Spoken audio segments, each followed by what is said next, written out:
Howdy, welcome back to the Addicted Motors YouTube channel. My name is Troy, and this is another edition of the auction review series. And what we got to you today is a Land Rover 110 NES. No, this is a G-Wagon. So there's no interesting Land Rovers to talk about, so we're going to talk about other things that interest me, and specifically, I guess, the car market itself, which is, you know, it's a buyer's market, I'll tell you what. And this is the one hack that I use to look at used cars. So if you want to get a CarMax traded, you need to use their platform to bid and purchase. But Carvana does use Manheim. So these are honest Carvana trade-ins. Just they traded it in, goes right to auction. Traded in, right to auction. There's no touching, there's no cleaning, there's no anything. They analyze it, they do a write-up, and there it is. And so this is an 02 G-Wagon.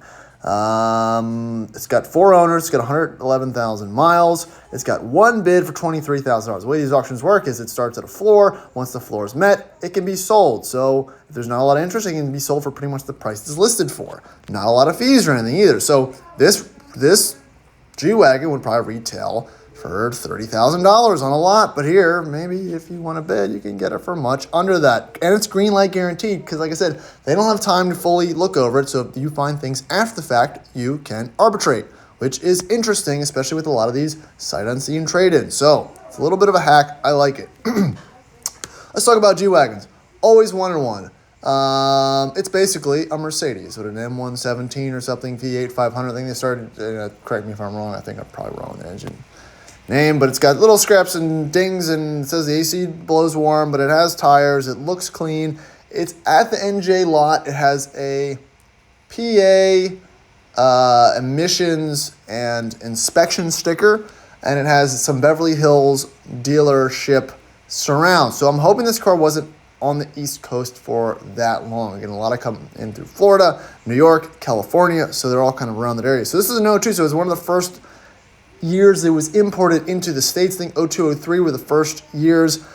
Really big things you gotta look out for is rust on these, and mainly in the body. The frames and everything usually hold up unless we're talking about the shock mounts. And they're usually pretty solid, but they're always 30 grand, 30 to 40 grand, 30, 40 grand.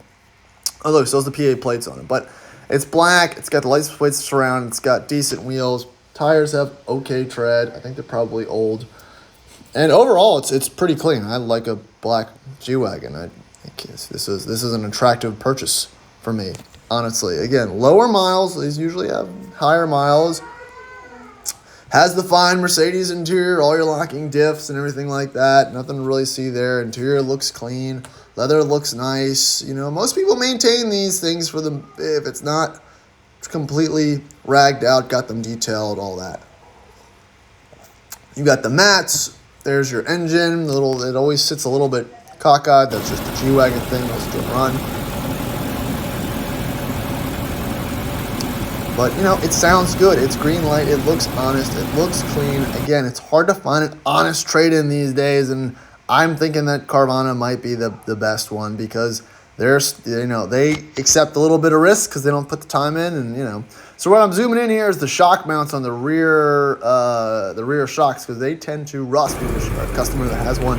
It rusted out and snapped his shock. I wonder why his truck was riding terribly. But it does look good under there. Tires, again, they look a little older.